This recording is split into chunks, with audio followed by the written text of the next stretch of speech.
বন্ধুরা ভীষণই চাঞ্চল্যকর একটা খবর আপনাদের দিচ্ছি।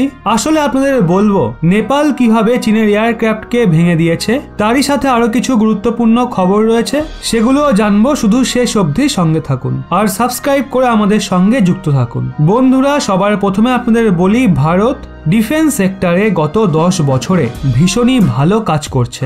আমাদের HAL এয়ারক্রাফটের ফিল্ডে অনেক ভালো ভালো হেলিকপ্টার এবং তেজসের মতো একটা ভালো এয়ারক্রাফট বানিয়ে ফেলেছে। আর বন্ধুরা এই যে খবর আমি আপনাদের দিতে যাচ্ছি চীনকে নিয়ে, সেটার তুলনা আপনারা ভারতের সঙ্গে করে দেখুন। তো বন্ধুরা ভারতের যে হাতিয়ার রয়েছে গোটা দুনিয়া জুড়ে ফেমাস হচ্ছে, অনেক দেশ আমাদের তেজস এয়ারক্রাফটকে কিনতে চাইছে। তো আবার অনেক মিসাইলও রয়েছে যেগুলোর জন্য আমরা অর্ডার পাচ্ছি।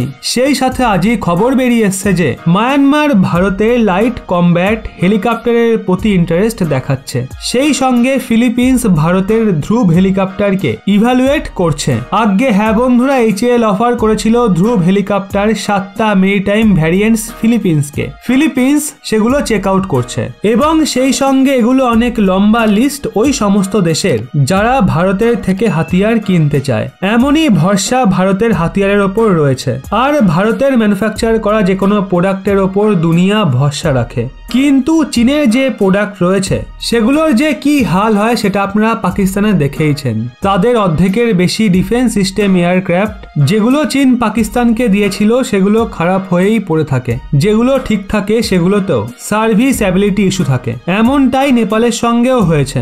নেপাল 6 বছর আগে চীনের থেকে প্যাসেঞ্জার এয়ারক্রাফট কিনেছিল, কিন্তু নেপালের সেটা মেনটেন করতে এত বেশি খরচা হচ্ছিল, সার্ভিসএবিলিটি ইস্যু তার এত বেশি ছিল যে ওই এয়ারক্রাফটগুলোকে নেপাল রিটায়ার করানোর কথা ভাবে। আগে হ্যাঁ বন্ধুরা, রিটায়ার করার পর তাদের কোনো কাজ বেঁচে থাকবে না। তো সাধারণ ব্যাপার, এখন সেটা আবর্জনায় পরিণত হবে। সেই এয়ারক্রাফটকে ভেঙে চুরে ডাস্টবিনেই ফেলা যাবে। এখন এর সাথে সাথে নেপালের শিক্ষা নেওয়া উচিত। নেপাল ভারতের বানানো অনেক হেলিকপ্টার ব্যবহার করছে। আমাদের HAL এর বানানো হেলিকপ্টার নেপালি সেনা ব্যবহার করে, সেগুলো কিন্তু একদম টপ সার্ভিস দিচ্ছে। এর থেকেই বোঝা যায় ভারতীয় হাতিয়ার কতটা উন্নত, আর ওদিকে চীনা হাতিয়ার কতটা বেকার এবং ফালতু। এই ব্যাপারে আপনাদের কি মত নিচে অবশ্যই কমেন্টে জানান। ওদিকে ইসরায়েলের থেকে একাধিক টেকনোলজি ক্রয় করে থাকে ভারতবর্ষ, কারণ ইসরায়েলের টেকনোলজি যে বিশ্বমানের তা বহুবার প্রমাণিত হয়েছে। ইসরায়েল থেকে রাডারের পাশাপাশি এয়ার ডিফেন্স সিস্টেম সদ্য ক্রয় করেছে সেনাবাহিনী। যদিও এরকম বহু অস্ত্র ইসরায়েলের থেকে ভারতের হাতে আসতে চলেছে। ইতিমধ্যে ভারতের হাতে 6000 মেশিন গান এসছে। 2019 সালে ভারত সরকার ইসরায়েলের থেকে ফাস্ট ট্র্যাক প্রসেসে 880 কোটি টাকা দিয়ে 16,479টা 7.6251 mm ক্যালিবারের নেগেভ লাইট মেশিন গান ক্রয়ের চুক্তি করে, যার প্রথম ধাপে ডেলিভারি হয়েছে মোট 6000 লাইট মেশিন গান।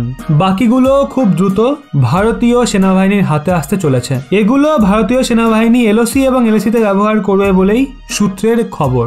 ভারতীয় সেনাবাহিনী তাদের চাহিদা জানিয়েছে মোট 42,000 লাইট মেশিন গান। বাকি অস্ত্রগুলো ভারতীয় কোম্পানির থেকে ক্রয় করা হতে পারে।